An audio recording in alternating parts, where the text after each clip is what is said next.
একদিনের মাথায় নিজের মন্তব্য বদলাতে বাধ্য হলেন মার্কিন প্রেসিডেন্ট ডোনাল্ড ট্রাম্প। আফগান যুদ্ধে ন্যাটো সেনাদের ভূমিকা নিয়ে বিতর্কিত মন্তব্যের জেরে যুক্তরাজ্যের তীব্র প্রতিবাদের মুখে পিছু হটতে বাধ্য হয়েছেন মার্কিন প্রেসিডেন্ট। ব্রিটিশ প্রধানমন্ত্রীর সাথে কথা বলার পর যুক্তরাজ্যের সেনাদের প্রশংসায় ভাসলেন ট্রাম্প। তবে এও বলেছেন তিনি যে তারা যুক্তরাষ্ট্রের সেনাদের চাইতে সেরা নয়।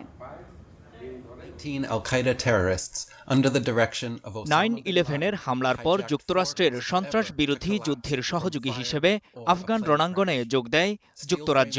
ন্যাটো সামরিক জোটের অংশ হিসেবে তালেবান বিরোধী যুদ্ধে প্রাণ হারায় বহু ব্রিটিশ সেনা। 25 বছর পর সেই যুদ্ধে ন্যাটো সেনাদের প্রশ্নের মুখে ফেললেন মার্কিন প্রেসিডেন্ট ডোনাল্ড ট্রাম্প। ফক্স নিউজকে দেয়া সাক্ষাৎকারে ট্রাম্প দাবি করেন, যুক্তরাষ্ট্রের কখনোই ন্যাটোর প্রয়োজন ছিল না। তারা আফগানিস্তান যুদ্ধে সামনের সারিতেও ছিল না। আমাদের কখনো তাদের প্রয়োজন হয়নি। সত্যি বলতে তাদের কাছে কিছু চাইওনি। তারা বলবে আফগানিস্তানে কিছু সেনা পাঠিয়েছে, হ্যাঁ পাঠিয়েছে, কিন্তু তারা সামনের সারি থেকে দূরে ছিল। তবে আমরা ইউরোপ ও আরো অনেক দেশের সাথে খুব ভালো আচরণ করেছি। ট্রাম্পের এমন মন্তব্যে অপমানিত বোধ করে যুক্তরাজ্য। অপমানজনক বলে মন্তব্য করেন প্রধানমন্ত্রী কিয়ার স্টারমার। প্রতিক্রিয়া জানান প্রিন্স হ্যারিও। ট্রাম্পের দাবি প্রত্যাখ্যান করেন কানাডার প্রতিরক্ষামন্ত্রী ডেভিড ম্যাকগিন্টি।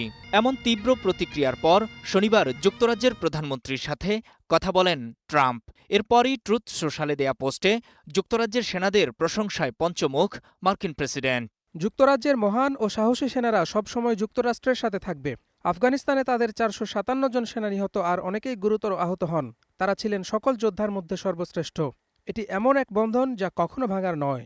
অসাধারণ মনের অধিকারী যুক্তরাজ্যের সামরিক বাহিনী কারো চেয়ে কম নয়, কেবল যুক্তরাষ্ট্র ছাড়া। মার্কিন যুদ্ধ বিভাগ বলছে, আফগান যুদ্ধে মারা যায় যুক্তরাষ্ট্রের 2461 সেনা, ব্রিটেনের 457 জন, কানাডার 150 জনের বেশি, ফ্রান্সের 90 ও ডেনমার্কের 44 জন সেনা। 2021 সালে তালেবান যোদ্ধারা পুনরায় কাবুল দখল করে নিলে যুক্তরাষ্ট্র আফগানিস্তান থেকে তাদের সেনা ফিরিয়ে নেয়। তখন পশ্চিমা জোটের প্রাণহানি বেড়ে দাঁড়ায় 3500। এর 2/3 ছিল মার্কিন সেনা। দ্বিতীয় সর্বোচ্চ প্রাণহানি ছিল ব্রিটিশ সেনাদের। নূর মোহাম্মদ, স্টার নিউজ।